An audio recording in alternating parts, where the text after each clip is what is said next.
Hi, I'm Veronica Vance. Coming up, we feed the giraffes and hop with the kangaroos at the Detroit Zoo. Get a behind-the-scenes look of Greenfield Village's period clothing department. And then we get inspired at the Charles H. Wright Museum, so stay tuned. Production funding for this program was made possible by the Detroit Metro Convention and Visitors Bureau, driving tourism growth in Metro Detroit since 1896. More information is available at visitdetroit.com.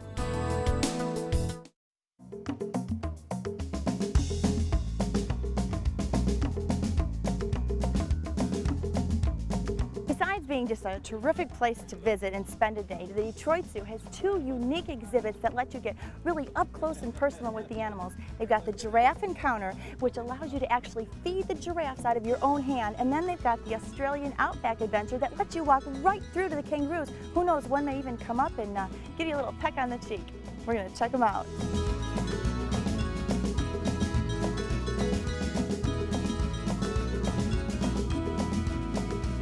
So Bob, this is a pretty unique feature you've got here. You get to actually go up and feed the giraffes? Yep, actually we're in our third season now with giraffe platform feeding. Gives the zoo visitor an opportunity to come on up and meet with the keepers and learn a little bit about the history of the animal and kind of get up close and kind of an eye-to-eye view with our giraffe platform feeding. What a neat idea. So now they pay a little extra to They purchase the issue food. Tickets twice a day. Twice so we a have day? a 11 a.m. feeding and a 1 o'clock feeding. So what kind of things do the giraffes like to eat? Well, up on the platform, we give the zoo visitors crackers and produce, but the animals get alfalfa and grain and a lot of browse to feed on when they're not on the platform. Do we have names for the giraffes? Yeah, actually this is Jabari. He's our 1-year-old that came in last year from Utah, and Chardot is our female, and she's 24 years old. 24. So what's the average expectancy, life expectancy? Mid to late 20s. Oh, really? Yeah. Okay. And then who's that back there? Raspberry, he's 17. Raspberry, I like that. Very cute. So is this seasonal, or when does the giraffe We start the platform feeding usually in May. Okay. And they go through early fall. Early fall. Okay. So I'm going to feed him, and this is mulberry. Mulberry, yeah. Yeah, it's a favorite. Hello there. Just going to go for the leaves. Oh, he does pull. Hello. Oh my. Yeah, Jabari, he's about 11 feet tall right now. He came to us, he's about 9 feet tall, weighs about 700 pounds. When he's done growing, he'll be about 17 feet tall and weigh about 2,500 pounds.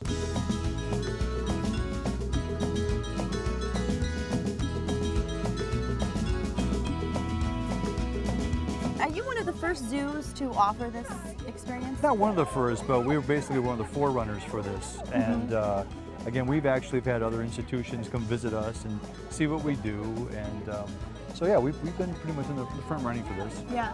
This is nice too, like you were saying, they get to come up and they get to actually talk to the keepers. You get a chance to meet some of the animal staff. You get the little personal history of the animal itself.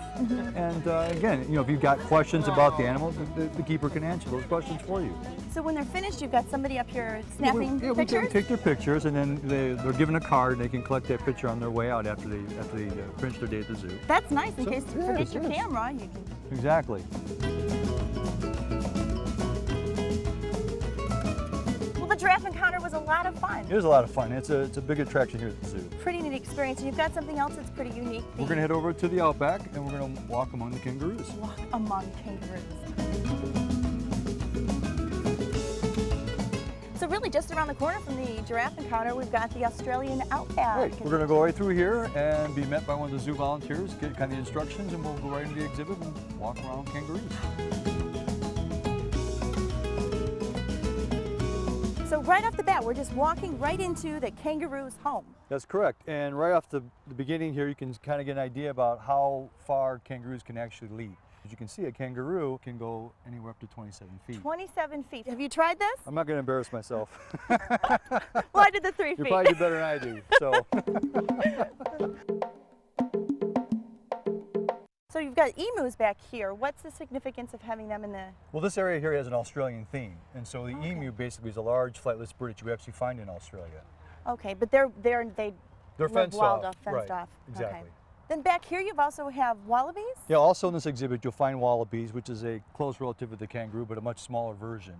And they like to stay along the fence. They in the do tend to shade? stay back in the shade along the fence line back there. Yeah, So you got to kind of look kind of hard to find them. So we stay right on the path, but You then okay, yeah, you follow the path through the exhibit, and we actually have zoo volunteers that monitor the pathway, so in case a kangaroo should come on the path or cross the path, they make sure that everybody stays safe and that there's no real interaction between the zoo visitor and the animal. if there's a time to see them being more active, what time would that be? Usually early morning is a good time to catch any animal when it's active, as the morning, the day sun heats up, and again, they tend to get more relaxed as the day goes on. But usually early morning is a good time to catch them. So now is this exhibit open all year long or is it just seasonal as well? It's closed during the winter time, so we are open every day except for during the winter. And there now, how many kangaroos are actually in here? We actually had 3 males and 8 females. We noticed that we had a joey in the pouch in December. A joey, that's right, their babies are called joeys. A male kangaroo could be called a buck, but they're also known as boomers or jacks. And the females can be called a doe or a flyer or a Jill. So you've got Jack Jack and and Jill Jill. in there. That's pretty neat.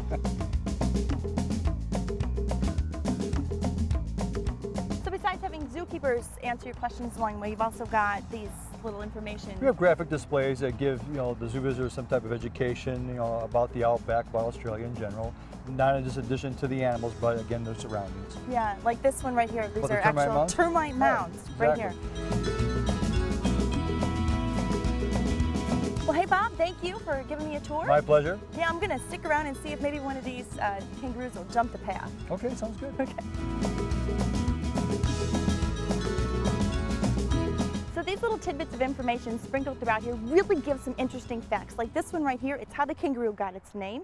And it says when Australia's first European explorers saw the cave drawings, they asked the Aborigines, "Who are these animals?" And the Aborigines replied, "Kangaroo." And kangaroo meant, "I don't understand you." But then the Europeans took that as that's the name of the animals, and that's how they got their name. I just think that's pretty neat. So what did you guys think about the Australian Outback experience?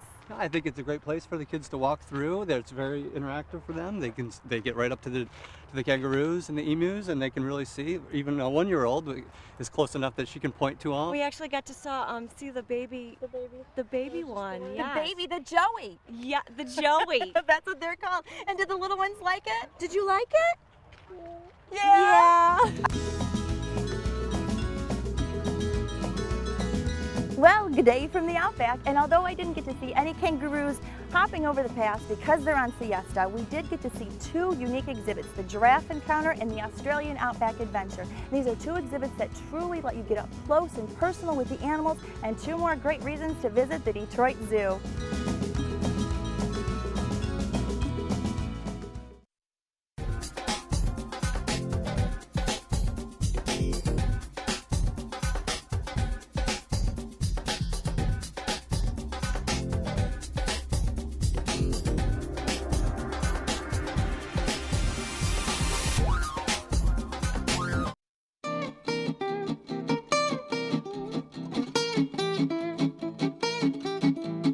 Anyone who's ever been to Greenfield Village, have you ever wondered just who are all those people in period clothing? And more importantly, who dressed them? Well, today we get a special behind-the-scenes look at the studio. It's the village's period clothing department, and we get to see all the incredible work that goes into preparing the village for opening, and what makes Greenfield Village such a remarkable trip back in time.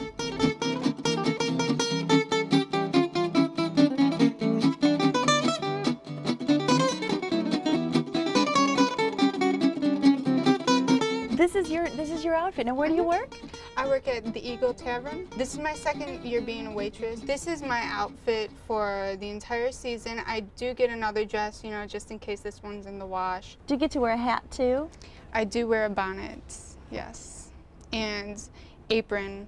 Bussers and servers wear aprons and pockets. What era is this dress from, do you know? This is from mid-19th century. Mid-19th. We role play in the 1850s. What are you doing here? I'm checking her hem. It might not be perfectly straight. We like everything to be Perfectly straight, right down to... straight. Wow.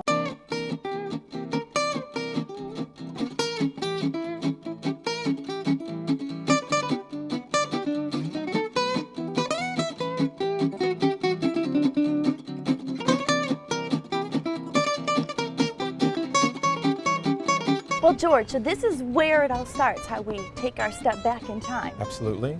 This is the studio. We make all of the clothes, like maybe 75, 80% of the clothes are made here for all of our presenters out in the village. Now, what era does it span from? What time periods? We have a Daggett farmhouse, which is a colonial era 1760, and we go all the way up through 1928, 1930 with the Maddox household. 300 years. Wow. Now, how many people do you actually fit? I mean, how many people do you get out there? In a year, because we have so many special programs with holiday nights and Halloween and different things, we dress about 1,000 people.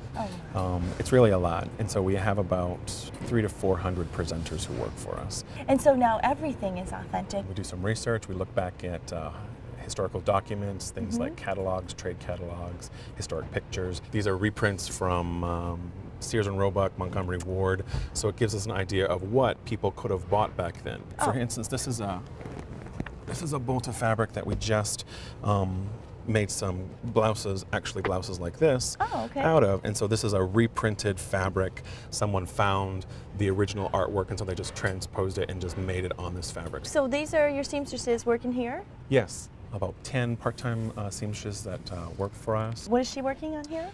This lady right here is working on an 1860s dress. It's for the farmhouse Susquehanna plantation. Oh, wow. So you can see that even though we do use modern techniques, we have like a serger Merrow machine to sort of hold all our fabrics together so they won't run. No one sees that, so we're using modern techniques to make an older style dress. Now, what is she working on here? Carly's Skirt? working on a walking skirt. We have a number of sites that wear these sort of gored walking skirts. Heidi's working on a set of stays for us. Stays are the precursor to the corset, and gives the body, a woman's body, a conical shape that was popular at the time period. So these are more seamstresses up here? These are actually a group of volunteers that help us out. They come in and they do things like sewing on buttons, doing hems. And Wow, that's nice. Yeah. What a fun thing to volunteer, be Absolutely. a part of.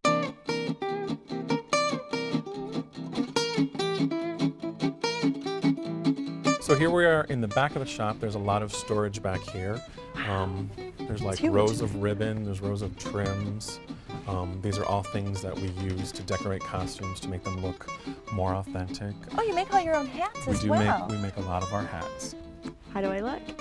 These are a lot of feathers and stuff that we use to decorate different hats. How fun!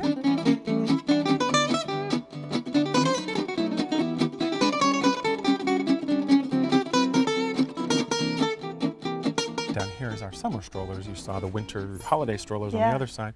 So this is a lot of the summer strollers. This is a fun dress. This is a sort of 1895 big poofy sleeved Chigo or leg of mutton sleeve.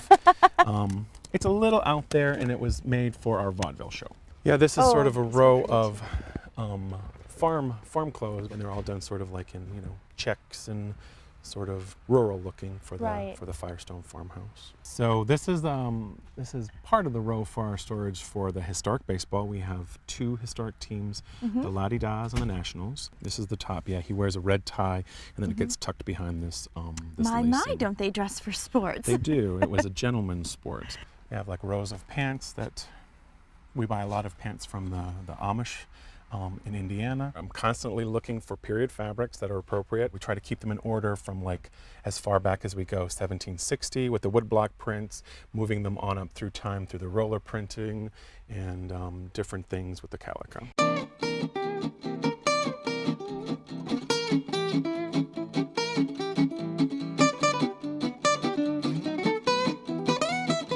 Well, now, George, tell me, what is this costume representative of? Well, David is a summer stroller for us. We have a number of people that wander the streets during the summertime. They meet and greet people, make sure everyone's having a good time. What era is he from? What period? This is sort of 1905, 1910. It's turn of the century of 1900. Wow, it looks really comfortable. This one is all cotton. Sometimes they're made out of wool, but they try to be authentic materials. They wouldn't have had blended polyesters or rayons or things of that nature. So we try to bring it up as authentic as possible. Heidi's getting laced into a stay, and this was the precursor to the corset. So it just sort of like holds everything together, makes you have a conical shape, and just sort of gives you much support. Right. A lot of women who have worked here for us, they tell us how much more back support it gives them. This is, in 1905, women were putting 2 of these things on every day, sometimes huh? they put more than 2. If you were a summer stroller, we would have had you come in, we would have measured you, taken a full set of measurements, we would take your picture. If there's any alterations needed, a hem, adjusting. You wouldn't have your regular clothes underneath it.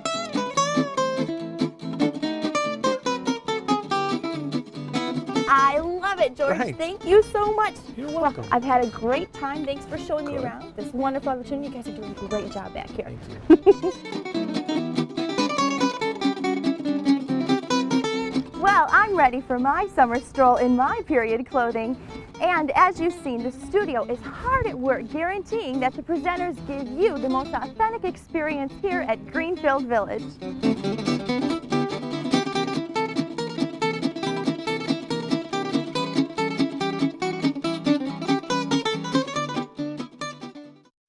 There are plenty of things to see and do in Metro Detroit this month, and our calendar of events is up next to point you in the right direction.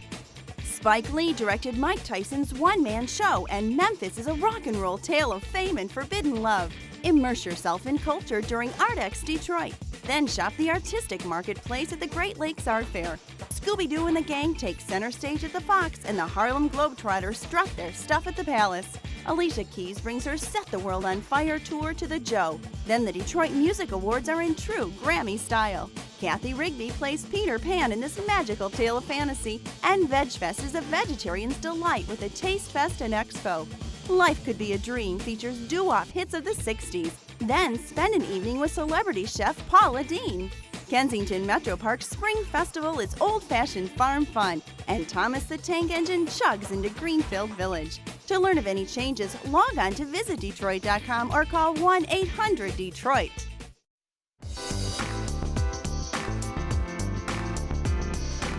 I'm at the Charles H. Wright Museum of African American History, which is the world's largest institution dedicated to the African American experience. And when you come in up the steps, you're greeted by this magnificent rotunda behind me, which creates this really unique acoustic, echoey sound. From there, you go on up the steps to their permanent exhibit, And Still We Rise, which is a journey through the African American experience of culture and history that spans all the way from the slave trade days on through the current 21st century. They also have an extremely large temporary exhibit that rotates throughout the year, probably about 3 or 4 different per year. But we are here to see their latest permanent exhibit, Inspiring Minds, which challenges everyone to come up with their own great invention.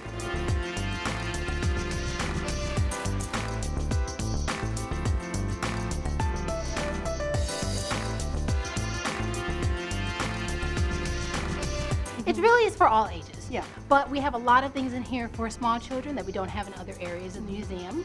We have a lot of things that you can touch, which is awesome because in a history museum, there's often not a lot of things you can touch and engage with.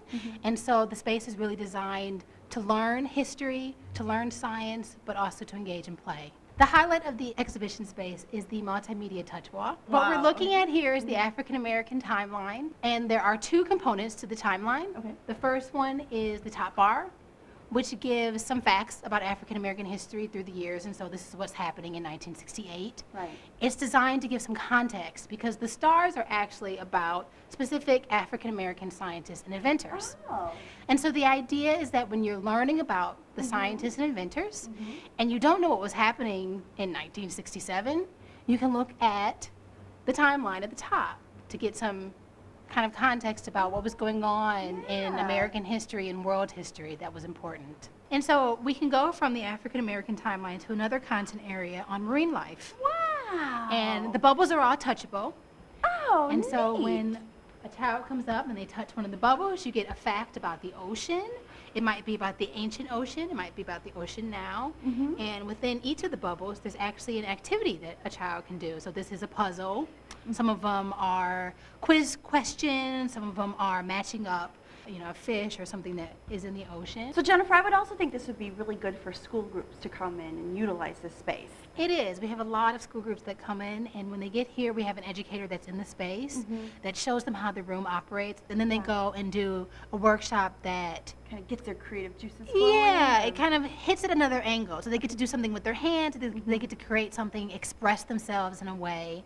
And so we actually have a lot of different workshops that a school can pick from. What do you think about this whole big screen thing here? I think it's good because we get to like learn about the stuff that we really didn't know.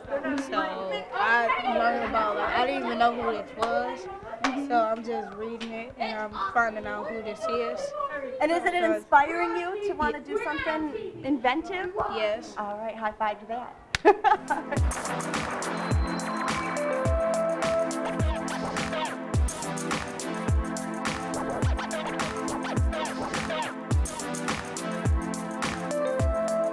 This vignette's on African Americans in aviation. And so here we have a NASA spacesuit, which is very popular amongst young kids. They like to take pictures in front of it. And so this vignette focuses on from the beginning of African Americans flying planes, all the way up into them being a part of NASA. A lot of cool things in there, but the spacesuit is definitely one of the most impressive. Yeah. It's like a picture perfect moment. Yeah. You get your dad over there snapping shots. Yeah. And then this big, bright, bold wall of inventors. Yes. How cool. What is this thing right here? This is a gas mask designed by Garrett Morgan. It's one of the prototypes that we have at the Wright Museum, as well as the stoplight there, the traffic light.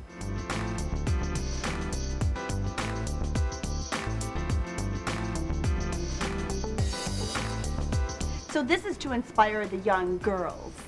It is. It's to focus some on African American women in science. And so we focus on 5 different African American women that spans a large amount of time. And so there's some information in the touchscreen about the women. What's going on in here? This room is what we call a research room. Okay. And we call it the research room because of the database touchscreen, which is here. Oh, and the database touchscreen is where we have all of the scientists and inventors throughout the entire Inspiring Minds exhibition in one place. We also have a lot of science content within the space, which is on this wall and that wall. And so it's a little bit more serious. So we've got another room here off of it, and this is, oh wow, look at a lot more interactive things in here. I bet the little kids like this area. Absolutely. So this space really appeals to kindergarten through 3rd age grade students.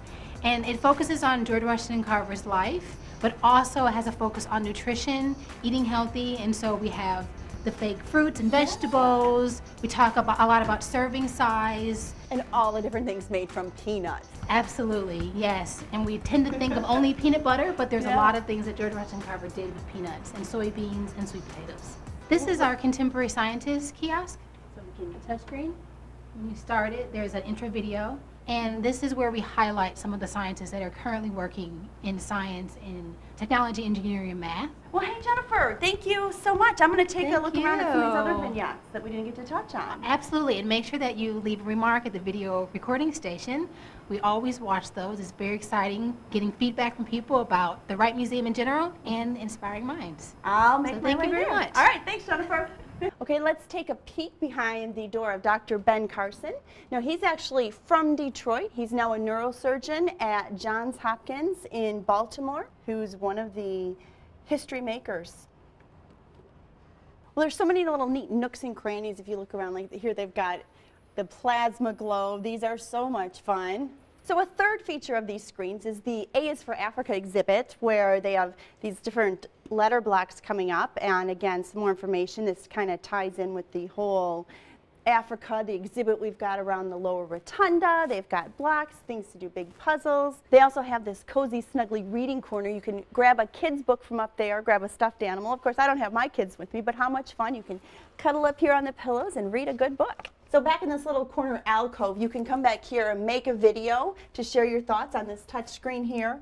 You just say you want to tell us about your thing, record your video. Very cool exhibit, definitely worth coming to. Lots of great hands-on stuff for the kids to enjoy and the adults too. Let's see. I just did it. How easy is that? How fun. And then you can play back, see how you did? Oh, here we go. Very cool exhibit, definitely worth coming to. Lots of great hands-on stuff for the kids to enjoy and the adults too. I've made part of history here at the African American Museum.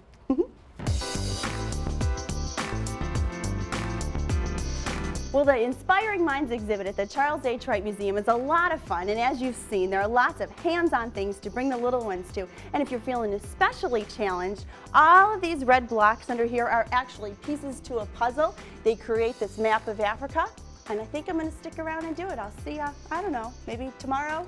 Let's see. Where do I begin?